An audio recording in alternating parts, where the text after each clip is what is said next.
You had a series of tweets a couple of years ago. Okay. That I read in the publication. Okay. And you just mentioned Sons of Anarchy, and just reminded me of these series. Oh, of the tweets, right? Where you compared TV shows great to rappers. television shows to rappers. Okay. I want to talk about this. The Wire is Jay-Z. Okay. Why? The Wire is Jay-Z because, man, Jay-Z is, I mean, to me, he's the greatest of all time. Yes. I mean, that's just... I agree with you. You know, he's the greatest of all time. If we're talking in terms of influence, if we're talking just, just the body of work that he's amassed over the years and just, how... I mean, dude, he's been, fucking in the zone for the past 20 fucking years, right? You know what I'm saying? It's like even when he had his quote unquote down periods, his down periods were eventful. Like his down periods were periods that the average rapper would fucking kill to have. You know what I'm saying?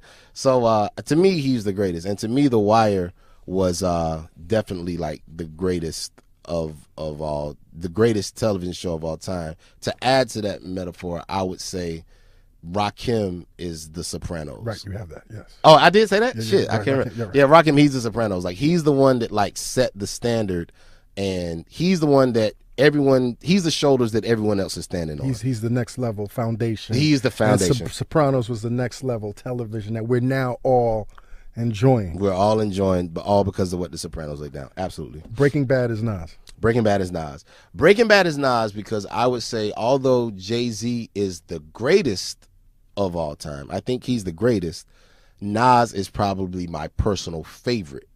You know what I'm saying? If you put on Impeach the President, if you put on just a break beat and ask me who would I rather hear spit on this at any given moment in time, Nas is going to get my money all day. You know what I'm saying? I mean, Jay would kill it, of course, but Nas is just, for what I like in an MC, Nas is going to be my choice. So I think that, back to the analogy, I think that The Wire was a great television show, and it was just, classic, for what it was. Breaking Bad was my favorite. I'm glad you say that, man, because I've had this argument on Twitter. I didn't say it the same way, but my favorite is Breaking Bad, not to take away from The Wire. So me being like emotional, it's like the Breaking Bad is greater than The Wire to me. Right. To me. Yes, subjectively, yeah. So that was my thing. Breaking Bad was just, I mean, God, man, like that Walter. Shit, it never went down. Like, it just kept escalating and till the end.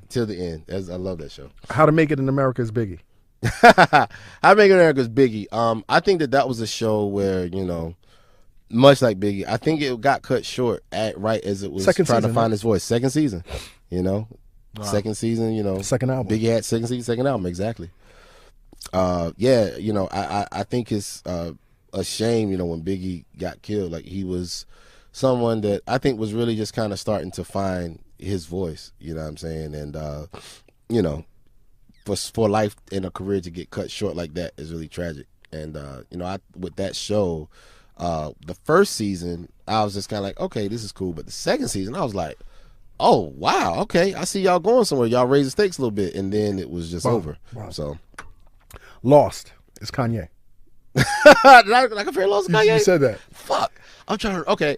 Well, adventurous. It was adventurous, and there were parts of it that made no fucking sense whatsoever. Right. But you're going to tune the fuck in. And that's, if nothing else, I could say about Kanye. Kanye, he, no matter what he does, he is probably the best example of a celebrity and what that encompasses. A rap celebrity. Just a pop celebrity, period. He knows how to keep you tuned the fuck in. And if nothing else, I can just respect him for that. Because that takes a certain kind of personality to handle that shit, man. And you know what I mean? And that is something, and I've always told people, man, like when people say it's the old Kanye or whatever, like I like how he did it on his album. People's like, I miss the old Kanye, I miss the new, whatever. But even that is some lost shit. Right? Dude, and he's been like that. Like he's been that guy. I mean, when we first met back then, he was the same guy. He's just at a point now where he is able to be him on a bigger stage with a lot more fucking money behind him. Because we both knew him before. Kanye has never changed. He has not changed. The three people I can say in this industry personally that I've met that have never changed is Damon Dash, Kanye, and 50. They've never changed. Yeah, man. So, Kanye, definitely lost. It's just like this big, crazy story that goes off in these weird fucking directions. And like there was a Smoke Monster. I guess that was the 808s album. That was the Smoke Monster. Smoke Monster. Yeah, it was just like, what the fuck What was the Time Machine? What was the time? Yeah, they had the Time Machine. It just went all over the fucking place. But the Shag, yeah, that was, all of that shit. The Simpsons is the Roots. Man, it's American institution. It's American institution. It is, something that, when you think of a television show lasting for 20 years, I mean, first off, the only shows I know that last that long are soap operas. Mm-hmm. You know what I'm saying?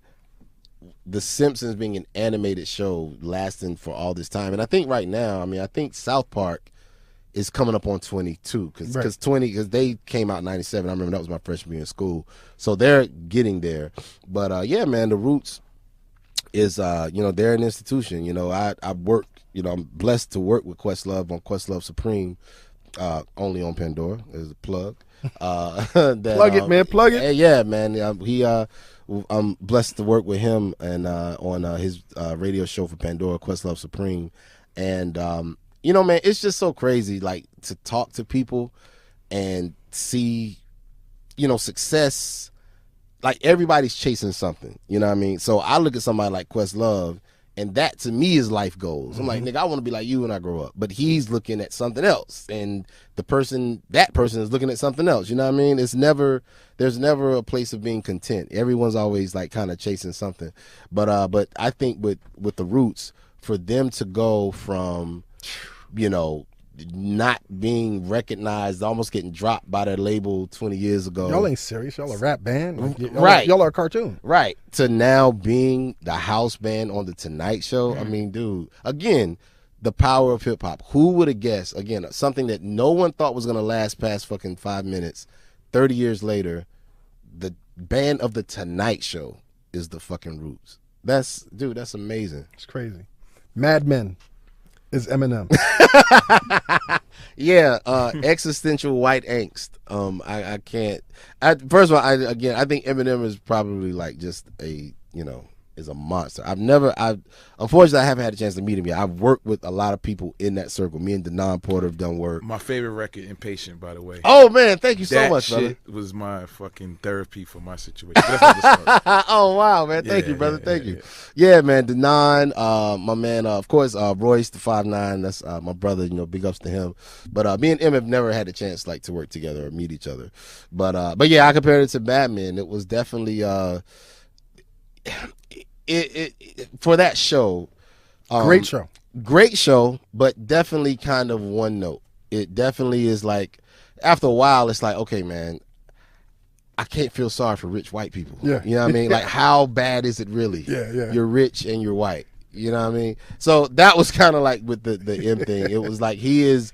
Technically, Eminem is. He's fucking brilliant. He's off the charts. The fucking chart, but it definitely. After I was like, that's okay. But it definitely. Hate your mom, you want to kill Kim. Right. You're on drugs. You're off drugs. But you know what, man? I had a newfound respect for M, and it was in from one of my friends. This is this was like a couple years ago. This is maybe like 2012 or so. Friend of mine, she's a recovering alcoholic. And she's been clean now. I guess she's going like 8 years or whatever. But, she's a big hip hop head, and we were talking, and she was like, I love that M record. And I was just like, I said, I hear you. I said, M is brilliant. I said, but I really haven't really jammed an M record probably since Marshmallow's LP. It's joints here and there I fuck with, verses, but, I said, his music, it just doesn't connect with me anymore. And she was like, that Relapse record, she was like, that captures recovery. She was like, that she was like, in terms of what it is like to be a recovering addict, that spoke to her. She said that nigga like got it down, right. note for fucking note. Right. And that made me listen to it a new light. I never thought of it in that way. Right. But she, you know, that gave me a new appreciation for him. I'm like, wow, that is dope. And even with Royce, you know what I'm saying, with him like being sober now, right. You know, me and him, we check in on each other like, that's yo, dope. Brother, how you doing? How you holding up? So I can appreciate it. I got 2 more for you. Cool. Oz is 50 Cent. Oz was 50 Cent, man. Oz was I could not watch Oz. That shit was so gully. That was a prison joint, right? That was a prison joint. That HBO. Yeah. That was one of their first kind of, you know, where they really started going in. Yeah, Oz was one of those things, man, where it was, when it first started out, Oz was so fucking raw, and it graphic was like very graphic for that time. Scary. I couldn't watch it, man. I was like, this shit is just too much trauma. Yeah, it was like Scared Straight for adults. Yeah. It's like, nigga, if you go to prison for anything, you're gonna be fucked in the ass and like gagged by a Nazi. By the Nazis. Yeah, I'm like, yo, this is like, I'm paying every fucking traffic ticket I ever had in my life. You know what I mean? And so yeah, dude. So in the beginning, it was very gritty. You know what I'm saying? As time went on, Oz kind of became, I wouldn't necessarily say the niggas for life analogy, kind of a caricature, but cliche. Kind of very cliche. It really, I mean, they jumped the shark a couple things. Like, it was that one season where they had the fucking aging pill.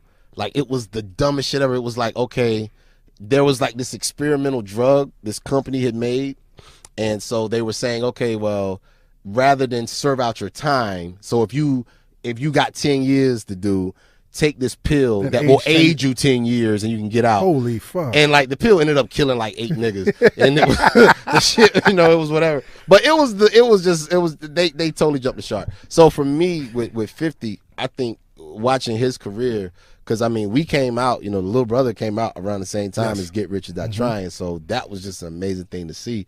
And I think, you know, when he came out, it was just like, oh the shit. Phenomenon. Oh my God. Nobody spoke realer than Get Rich or Die Trying. Man, he was the fucking dude. And so as time went on, I think we kind of saw with the like with the whole thing with Graduation, when him and 50 kind of, when him and Kanye kind of faced off. I don't know. I mean, it kind of, to me, it seemed like it was kind of going to the well one too many times. You know, with the kind of the diss records and the, you know, picking and the beats, and targeting the beats. Yeah, it's like, it was just, okay, we get it. You know what I mean? It kind of got overdone. Right. You know what I mean? So, but, you know, respect for him again. I mean, he's another one. I mean, he's doing Power now. Amazing. One of my favorites of all time. I'm not waiting for the record though. Yeah, you know, and I think, oh fuck, Fifth's gonna hear this. But you know what, man? But I think he's a cancer too. I'm a cancer too. But the thing is, man, I think even he realizes that. Right. You know what I'm saying? I mean, and again, he's a guy I've never had the opportunity to meet him. You know what I'm saying? Me and him have never met. Know a lot of same people. Him, Sha Money. Piece of Sha Money. Yeah, Piece of Sha. Me and him have had conversations and stuff before, but I've never met Fifth. You know what I'm saying? But you know, he always seemed like a smart, he's really smart cat. He's brilliant. Yeah, he's brilliant. My man, Antoine Harris, who plays on the Breaks, he was on Power. I think he was like season 2 or 3, and they're both, you know, from Queens, and you know, me and him would have a conversation. Brilliant. He was saying the same thing. He was like, "Yo, Fifth is like the sharp, always woke, always woke, yeah, always, man." Yeah. So last one, much respect. Sons of Anarchy. Rick Ross. Oh my God! Listen, man. Let me explain something to you. Rick Ross is a phenomenon, and I mean that like in every way possible. I mean, his life, like when people talk about when people use the phrase tweeting through it, Rick Ross exemplifies that. I mean, if you talk about a person who, I mean, dude, from the cop shit, from you used to be a CEO to, you know, the whole shit with him and who was it? It was the Gangster Disciples. It was one of the GDs that was like trying to get at him, and then the whole Molly in a drink, she didn't know it, and that Twitter shit that erupted over that kidnapping. Yeah, the kidnapping, alleged kidnapping, and then the seizures, and then like Pears, brother, right? Shout out to all the Pears. And he survived. He survived 50. He survived 50. He survived 50. He survived 50. Curly.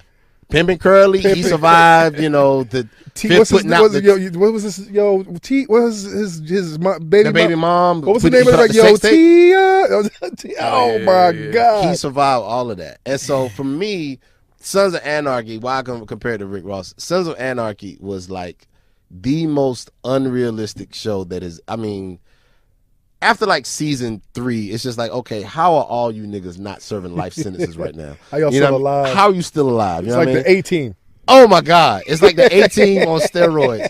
Like, dude. So, but it still managed to survive. It still managed to triumph in spite of its ridiculousness. Right. And that to me was Rick Ross. Like Rick, he still manages to triumph, even though, you know, the drug dealer shit and the whole you're a cop. Like, it is the most fantastic lie we've ever heard, but he still manages to make it sound amazing. To me, just how we were talking off air, we were saying that, like, you know, Rapper's Delight is the most hip hop song of all time. The most cliched hip hop record of all time. It exemplifies hip hop in every way.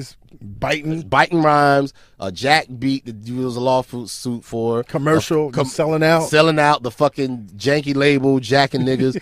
Like, just as hip hop, just as Rapper's Delight is the most hip hop song of all time, I think Rich Off Cocaine is the most Rick Ross song of all time. That exemplifies beautiful song. It is. Dude, beautiful that song is fucking gorgeous. It is like the biggest lie. Like, we know you're not rich off cocaine, you're rich off rapping, but we fuck with it. Oh my God, I love it. If you fuck with it, we fuck with it, man. Yeah, I think that's brilliant, man. You got to do. I mean, because TV is such a. You got to continue doing this, man. I certainly will. You got to make that a series. I need that. We need to talk about that, man. Listen, like I said, I don't want you to go, but you know, like all great things, man. You know, must come to an end.